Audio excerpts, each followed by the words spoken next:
So let's start where we discontinued. So we have to cover the statement of comprehensive income, which is also known as income statement. Under IFRS, the statement of comprehensive income includes the income statements and adds comprehensive income to get over. So what does comprehensive income statement means? It is basically the income statement which shows sales, the expenses and profits, and you also have an additional line which shows also income from other sources, right, or other comprehensive income. The other comprehensive income includes unrealized gains or losses which result by applying fair value accounting or marking to market of various financial instruments. So we have discussed, unlike US GAAP, IFRS uses current values of assets and expenses and instruments. So whatever the loss or gain that is reflected because of that accounting, it is shown as a separate line item in income statement called as the other comprehensive income. The income statement lists the firm's revenue and expenses over the period of time. Sometimes it is also called as profit and loss statement because it will have sales, expenses, taxes, interest, and finally profits. The last or bottom line of an income statement shows net income. It is a measure of profitability during a period. It is also referred to as firm's earnings. So format, you will have revenues, like that is net sales, so whatever the company is selling minus the returns that the company got. So let's say if we are looking at Apple's, it is, and Apple is only selling iPhones, so it will be number of iPhones sold and whatever iPhones were returned by customers would be subtracted from it. Then you have cost of sales. Cost of sales are expenses that directly relate to the product. So after reducing those cost of sales, for example in iPhone, it will be the cost of manufacturing an iPhone. So once you subtract it, you get gross profits. Then you deduct operating expenses from it. Operating expenses are indirect expenses. So it could be overheads like cost of marketing, cost of research and development, all other expenses like depreciation. So if you deduct that, you get operating income. You adjust it with other income, like if Apple has sold some assets or some other source of income, you adjust it. That will give you earnings before interest and taxes. You deduct interest, you get pre-tax income. You deduct taxes, you get net income. So this is the general format. So income statement is nothing but a statement that flows from revenues, that is sales the company is doing, to profit the shareholder has this year or this quarter, depending on the frequency. So the last component that you will see in an income statement is earning per share, which is nothing but net income reported on per share basis. EPS is calculated as net income divided by number of shares outstanding. So example, if it is 2 million divided by 3.6 million shares, it gives you $0.56 as EPS, earning per share. Diluted EPS shows the earning per share if the number of shares have increased. So lot of companies gives out stock options to its employees, or they have convertible debt like convertible bonds or convertible debentures. So what does that mean? So whenever stock options are given, the employee has the right to buy that stock in future. So number of shareholders are going to increase in future. So diluted earnings factors that in. Also, whenever convertible bonds are there, some bonds may be converted by the bondholders into shares. So that also is going to increase the denominator, that is the shareholding, number of shareholders. So that also has to be factored in. So diluted earning factors that in too. So key terms are EBIT and company's earnings before interest and taxes are deducted. So earnings before interest and tax. Stock option, it is right to buy a certain number of shares by a specific date. Convertible bonds, corporate bonds with a provision that gives bondholder an option to convert. So before going ahead, I'll show you how it looks and how the EPS is there. So for example, we are looking at Walmart. Balance sheet was assets, liabilities and shareholders equity. So if you go to income statement, it will be revenues, that are sales. So let's look at the latest quarter, and it has shown jump from the previous quarter. So revenues, then cost of revenue, that is direct expenses, indirect expenses, then interest, then all adjustments, then taxes, so tax that it has pays, and finally you get net income. Then you divide it by number of shares, you get basic EPS.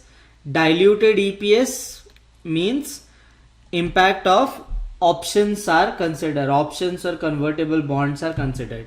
For example, the latest estimate for last 12 months is it will have $6.32 as earning per share, but the diluted is $6.27. So diluted is always less than undiluted, because if some dilution is there, the number of shareholders increase, so revenue drops.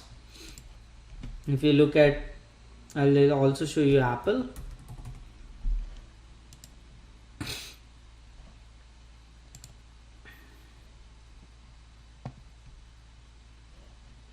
So if you look at income statement of Apple, format is similar. So last 12 months revenues. So Apple generates revenue by selling products as well as services. Then cost of those services and products, then indirect expenses, then interest, then taxes, then other adjustment.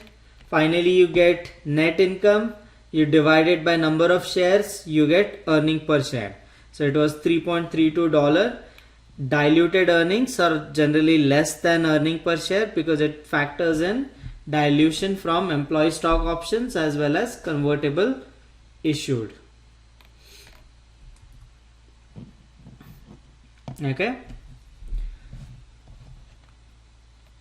Next is cash flows. Now cash flow is the most important statement for a financial analyst. It is even more important than income statement, because income statement shows you accounting profit. Now accounting profit is not a real profit because you have non-cash expenses there.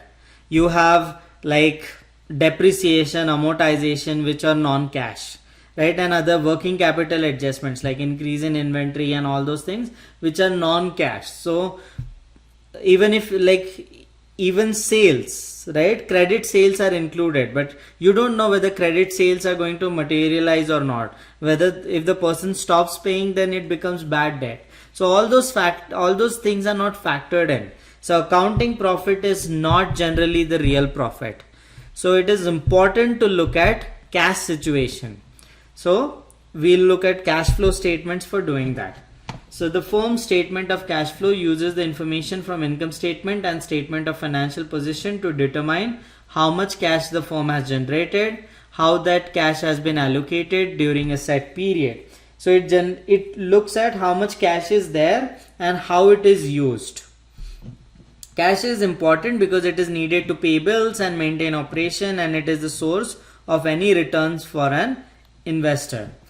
The statement of cash flow is divided into 3 sections which roughly correspond to 3 major jobs of financial manager. So in cash flow statement you will see cash flow from operations, operating activities cash flow from investments, investment activities cash flow, and cash flow from financing. So what is operating cash flow? Operating cash flow means cash flows that are generated from the main business of the company. So Apple sells iPhones as well as services. So whatever cash flows is generated from that. Investment activities means cash flows on how they're used, whether Apple is making any investments.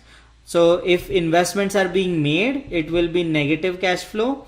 If investments are sold to generate cash, that will be a positive cash flow. Financing activities, raising money from shareholders or debt holders as well as paying shareholders or debt holders. So if company issues shares, it's a positive cash flow. If company pays dividend, it's a negative cash flow. And same way, if company issues bonds, so it generates money from debt, it's a positive thing, positive cash flow for a company. If it pays those payments back, it is a negative cash flow. So let's go over it. Operating activity uses the following guidelines to adjust for working capital. So how is operating cash flow derived? Operating cash flow is derived from income statement. So whatever profits are there, you adjust it for non-cash expenses as well as non-cash revenues. So all non-cash expenses are added and all non-cash revenues are subtracted. That is how you adjust. So remember, take profits from income statement, add all non-cash expenses because you have deducted non-cash expenses, you have to adjust for that, and you deduct all non-cash revenues. So I'll give you a logic for that. So we'll take depreciation and account receivables for example. So let's say in income statement, a company is making sales on credit. So that sales would be shown on income statement, but has company received that complete money? No. So you have to deduct that difference. So if account receivables are increasing, it means the sales are on credit. So that difference has to be deducted from income statement. Same way, depreciation is not cash. It's using of assets. It's not a cash expense. So you have to add depreciation and remove non-cash revenues. So use the following guidelines to adjust for working capital. Account receivable, whenever a sale is recorded, the cash has not been received, the account receivables must be deducted from net income. This increase represents additional lending by firm to its customer and it reduces the cash available to the firm. Same way, account payable. If you have taken some services of your suppliers, it will show in account payable. So that's an expense. But have you actually paid those suppliers? No, you have taken credit from them. So that's why account payables are added. So we add increases in account payables and we deduct increases in account receivables. Account payables represent borrowing by a firm from its suppliers. This borrowing increases the cash available to the firm. Inventory, we deduct the increases to inventory because inventory is, you haven't sold the inventory yet. So that's why you deduct the increases to inventory.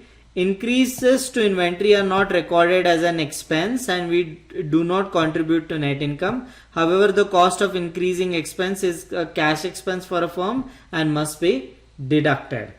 So what does that mean is, even if you're spending on producing the goods, it will not be counted as an expense unless the good is sold. It will be shown as an inventory. But that's not the actual thing. You're actually spending money to produce an iPhone. Even though the iPhone is not sold, it's still an expense. So that's why you have to deduct it. We also add depreciation to net income since it's a non-cash outflow.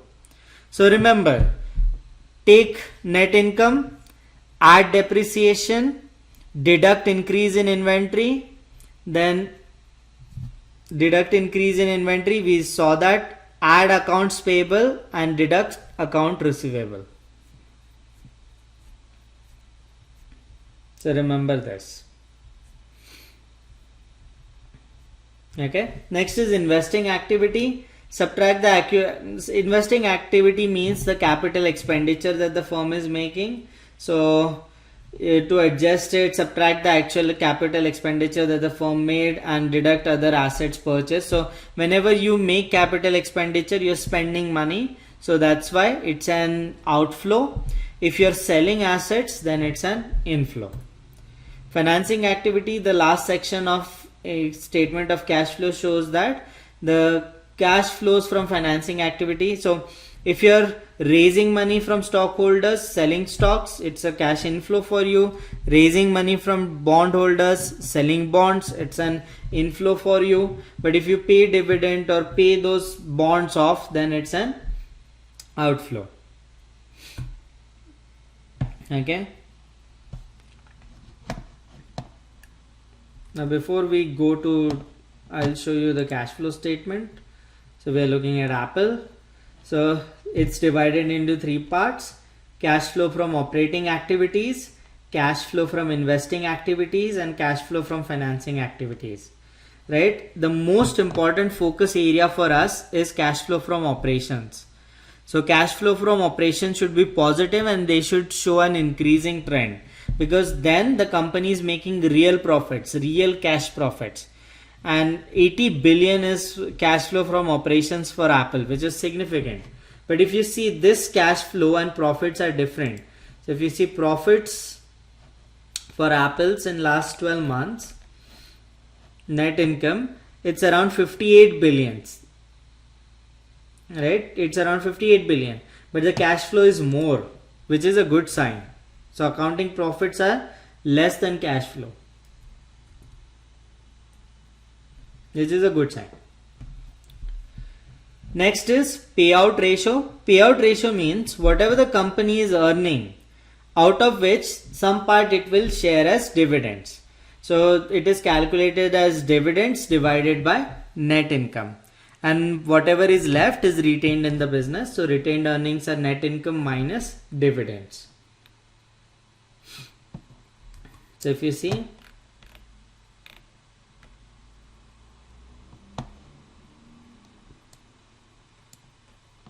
so dividend paid are around $14 billion and net income was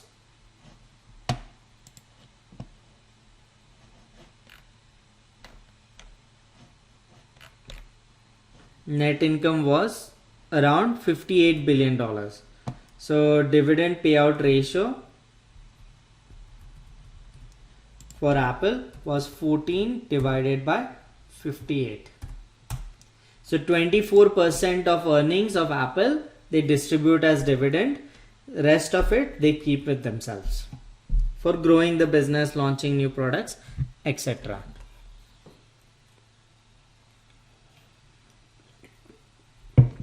The last line of statement of cash flow combines the cash flow from these three activities to calculate the total cash position of a company. So if you look at Apple's cash flow,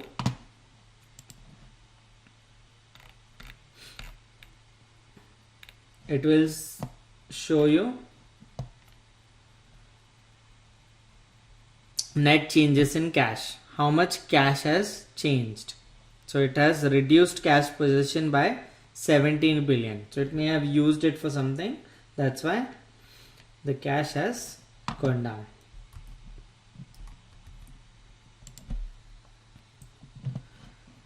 So this is an example that they have shared in the book. So how does depreciation impact cash flow? So I'll explain it to you on an Excel file.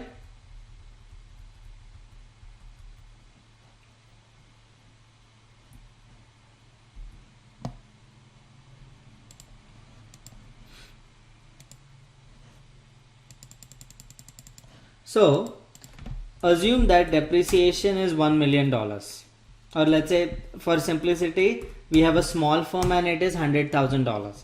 Now depreciation is not a real cash expense, so we are not going to use depreciation in cash flow. So how do you do it? So let's say net income was 500,000.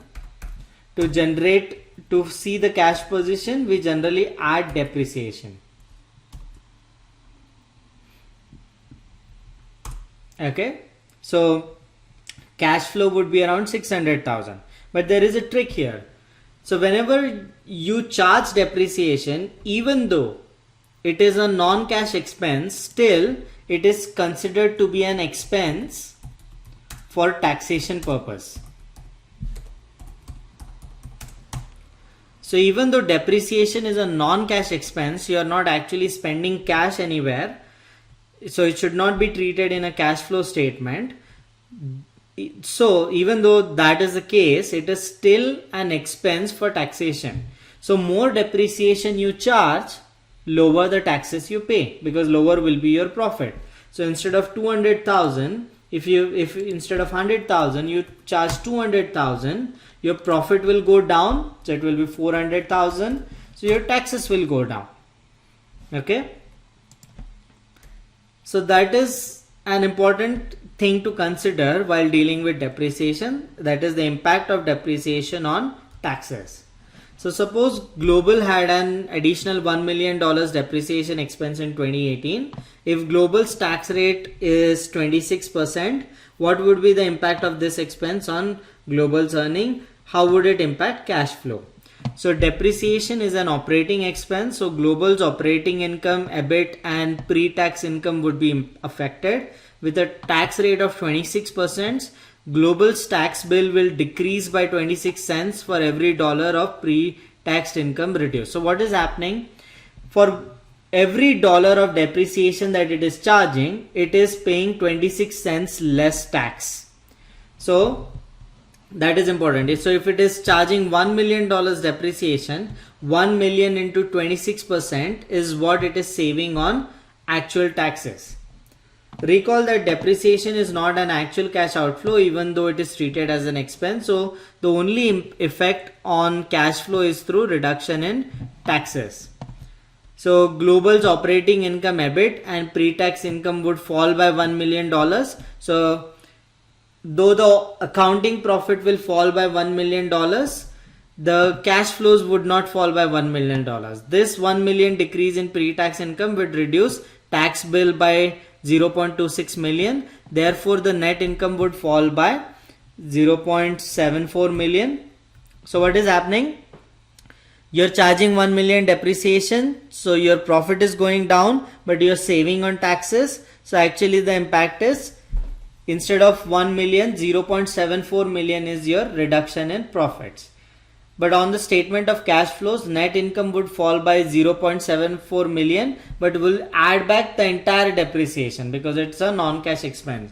So actually what happens, if you're charging depreciation in cash flow statement, it is good. So the more depreciation you charge, more cash flows would be generated because less taxes you would pay.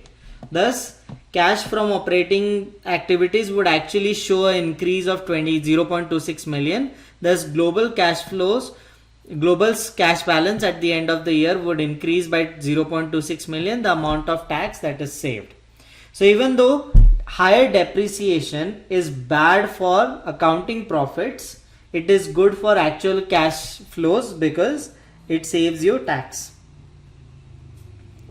The increase in cash balance comes completely from reduction in taxes because Global pays 0.26 million less in taxes. Even though the cash expenses have not been increased, it has 0.26 million more in cash flows at the end of the year. Other financial statements that you have to be concerned about are statement of stockholders' equity, management discussion and analysis, and note to financial statements. So statement of shareholders equity, not much relevant because it discusses book value. We have discussed it already. Book value is not very relevant. Market price or market cap is more relevant. So breakdowns the shareholders equity computed on the balance sheet into amount that come from issuing new shares versus retained earnings. So it shows a breakup. Like balance sheet equity was this much. How much came from shares that were issued to investors and how much came from retained earnings. Information is not particularly revealing. Management and discussion and analysis is important because they give you their opinions and risk factors. Note to financial statements show you what the accountants have made assumptions. So it's important for understanding the assumptions and also for other things like depreciation schedule and all those parts. So in the next part, we'll discuss ratios.